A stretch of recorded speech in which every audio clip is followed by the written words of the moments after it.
Bismillahirrahmanirrahim. Assalamualaikum warahmatullahi wabarakatuh. Balik lagi kita di channel Sumber Dakwah Official. Nah, ini Pak Sekjen harus tahu, harus lihat pokoknya. Ini ada salah satu paslon mereka yang kalah dengan kotak kosong. Nah, ini kelewatan kalau masih menyalahkan Pak Jokowi dan Pak Prabowo. Ini jelas-jelas masyarakat sudah muak dan sudah cerdas, tidak mau lagi dipimpin oleh kubu Banteng. Dan juga ini ada statement dari Bung Rano Karno, Bang Dul lah kira-kira, yang mengatakan kami menang bukan karena anak abah. Waduh, ini anak abah kasihan ini. Kasihan banget lah pokoknya. Tidak dianggap kubu Banteng. Untuk anak abah apa kabarnya? Yang sudah mencoblos Banteng tapi kalian tidak dianggap.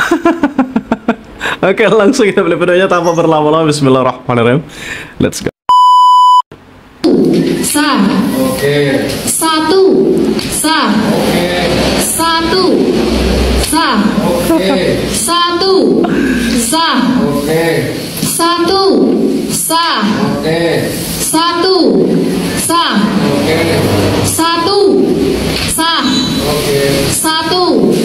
Sah. Memilih kota kosong. Ya, masyarakat lebih memilih kota kosong karena ini memang merupakan sebagai bentuk perlawanan ya, civil society dari arogansi oligarki Pak Sekjen, tolong lihat ini Pak Sekjen. partai, arogansi oligarki partai dan juga keserakahan yang dipertontonkan secara semena-mena di Kota Pangkal Pinang ini. Itu adalah bentuk perlawanan kita. Semoga nanti di Pilkada ulang tahun 2025 semoga diberikan keadilan atas praktek-praktek kekuasaan yang tidak benar. Kami semua menangis. Ini yang edit parah kan? Yang edit Anda ganteng. Para kiai menangis. Ibu Megawati menangis. Kami tidak menyangka. 3 putaran pun yakin saya tetap menang. Jadi bukan karena faktor Anies atau Ahok. Bagaimana nih anak-anak Abah ya setelah mendengarkan statement dari Bang Dul, terutama buat Batman Power dan Coki yang selalu membangga-banggakan Banteng. Ternyata suara kalian itu tidak diakui oleh mereka. Dari awal kan saya sudah bilang kalian itu cuma dimanfaatkan doang ya. Setelah mereka menang, apakah suara kalian diakui? Tidak ya. Makanya jangan jumawa dan sombong jadi orang. Terbuktikan dengan kata-kata saya kemarin. Berikan kelapangan pada kami yang sedang terhimpit hutang, baik hutang kepada bank, lembaga keuangan. Nah, ini PC-PC-nya Abah. Oke. Pinjol, bahkan rentenir. Kami berlindung kepadamu dari bingung dan sedih. Jadi bukan karena faktor Anies atau Ahok, bukan. Ini masyarakat Jakarta. Sekarang saya minta maaf, 3 putaran pun yakin saya tetap menang. Sungguh sangat kasihan sekali nasib anak Abah. Udah capek-capek berjuang, udah rela menggadaikan harga dirinya, tidak dianggap.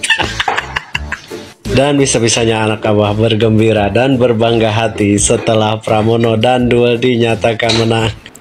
Kasihan. Bahkan teriaknya paling kencang, mana Jokowi efek, yang ada Anies efek. Padahal si Dul sendiri yang mengatakan bahwa tanpa dukungan Anies dan Ahok pun Pramono Dul dipastikan menang. Mau 1 putaran, 2 putaran, 3 putaran, bahkan berputar-putar, kata si Dul dia akan menang. Sampai di sini, apakah anak-anak Abah sudah pada sadar bahwa mereka cuma dimanfaatkan, cuma diperas suaranya, setelah itu dilepeh begitu saja? Setahu saya angkanya sudah real count sudah 100% ya di KPU. Pilkada di DKI Jakarta akan berlangsung 2 putaran. Data masuk sudah mencapai 99,9%. Berdasarkan data yang masuk kami miliki, bahkan C1 yang kami terima dan kami input, maka dengan ini kami menyampaikan hasil Input data yang kami terima menyatakan bahwa Pilkada serentak 2024 di DKI Jakarta akan berlangsung 2 putaran.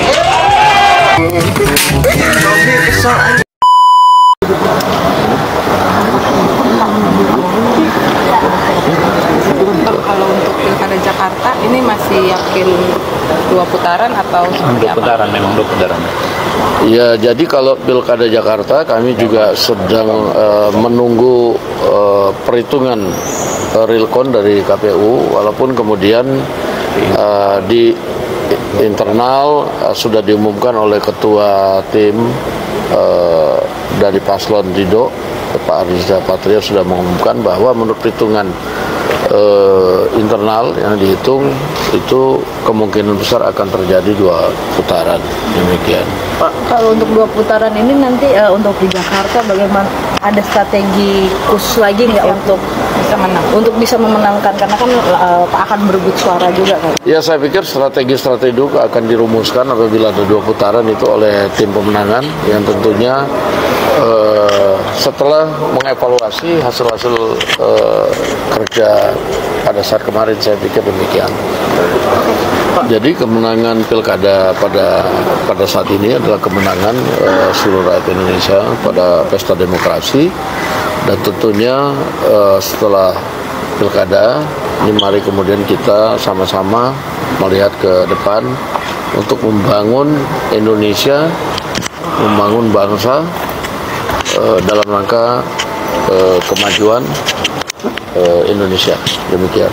Kalau dari Bunda sendiri kira-kira berapa persen sih pencapaian pilkada berdasarkan perhitungan internal? Kita belum hitung, sampai dengan hari ini kita belum hitung karena masih ada yang realconnya kan belum masuk. Politisi senior PDI Perjuangan, Deddy Sitorus, merendahkan perempuan dalam diskusi Kompas TV. Anggota DPR ini rupanya marah sama pernyataan lawan bicaranya, Marwarar Sirait. Marwarar atau Ara ini adalah ex-anggota PDIP yang udah pindah ke partai lain. Sebenarnya diskusi itu bukan ngebahas perempuan ya. Ara ini lagi membela nama baik kepolisian dan kejaksaan. Jadi nggak setuju dan terus memotong penjelasan Ara. Dipotong terus begitu, Ara dengan jahil berkomentar, memang berat, kalah itu. Dibilang begitu, Deddy dengan keras bilang, jangan terusin, lu kayak perempuan. Lebih jauh dia bilang, udah jadi menteri tapi tetap kayak perempuan. Apa yang dilakukan Deddy ini jelas memprihatinkan ya. Dia ini kan anggota DPR, dan diskusi di Kompas TV ini disaksikan mungkin jutaan rakyat Indonesia. Dia seharusnya nggak begitu aja merendahkan perempuan hanya karena dia kalah berargumen. Kesannya Deddy melihat perempuan sebagai makhluk bodoh, tak berdaya, yang cuma bisa bicara tanpa isi. Ini kalau dari wajahnya mungkin beliau agak galak, mungkin agak galak dengan istrinya mungkin. Memang beberapa detik kemudian Deddy seperti sadar dan buru-buru bilang, maaf saya gender bias ya, tapi itu akan sama sekali tidak relevan. Yang jelas Deddy sama sekali tidak menghargai perempuan, sehingga ketika dia marah pada lawan bicara yang bukan perempuan, dengan spontan dia bilang, lu kayak perempuan. Deddy dan para politisi lain harus belajar menghormati perempuan sebagai kaum yang setara dan sejajar dengan pria. Sama sekali nggak pantas Deddy merendahkan perempuan semacam ini. Ayo para politisi, hormati perempuan. Dalam ilmu psikologi ya, ada terminologi namanya narcissistic leadership syndrome. Nah, pemimpin kita nih banyak yang menderita narcissistic leadership syndrome, yaitu merasa dirinya itu yang paling penting, ya, dan tidak mau menerima kalau ada orang lain melebihi. Kalau perlu ya dibunuh lah gitu. Nah, ini semua hampir banyak yang Anda sebutkan tadi ya memiliki hal yang tadi saya katakan, itu tidak akan maju. Contohnya kenapa? Ya, partai politik memiliki, diamanati oleh konstitusi, oleh rakyat, memilih pemimpin, kan? Tapi kalau ketuanya narcissistic leadership syndrome, dia tidak akan mampu menghasilkan kader-kader yang bisa melebihi pemimpin popularitasnya. Akhirnya apa? Naturalisasi kayak PSSI. Jokowi naturalisasi di PDIP. Emang naturalisasi Pak? Bukan kader dari bawah Pak? Enggak lah, saya waktu di PDIP nggak ada Jokowi kok. Dia Jokowi itu yang pertama di Solo. Dia pinter. Kenapa? Tidak ada pemimpin yang bisa mendekati rakyat salaman gitu. Sebelum itu nggak ada. Jadi tergugah orang bahwa he's part of us gitu loh, bagian dari kita yang miskin juga gitu loh. Itu kan terobosan yang dilakukan Jokowi adalah pemain naturalisasi, salaman dan PDIP menang itu yang tadi Anda tanya kan waktu mengusung Jokowi. Waktu Mega maju kalah kan. Nah, karena saya katakan tadi narcissistic leadership syndrome, ketika Jokowi ingin melebihi nggak boleh, makanya keluarlah istilah petugas partai. Nah, sudah. Jadi PDIP banteng lah, banteng sebelum ada Pak Jokowi, kira-kira diminati masyarakat tidak? Jadi banteng tanpa Pak Jokowi tidak ada apa-apanya, dan saya baru kaget. Ternyata Pak Jokowi bukan kader asli PDIP. Dan tadi untuk Pak Sekjen, tolong dilihatlah. Itu ada salah satu daerah, tidak usah kita sebutkan daerahnya, kalian pasti tahu lah ya. Ada salah satu daerah yang kalah dengan kotak kosong. Nah, itu paslon yang diusung kalian lah kira-kira. Apa kalian masih mau menyalahkan Pak Jokowi? Apa kalian masih mau menyalahkan Pak Prabowo? Tolong dong dikoreksi. Ini sebenarnya partai kalian ini memang benar-benar digemari rakyat, atau memang karena ada Pak Jokowi? Nah itu. Nah, saya akhiri pokoknya tetap jaga persatuan Indonesia, dan tentunya saya yakin untuk Pilkada DKI, saya yakin itu akan terjadi 2 putaran. Dan untuk anak abah, ini pesan kita. Sebelum kalian menyesal, coba dipikirkan ulang.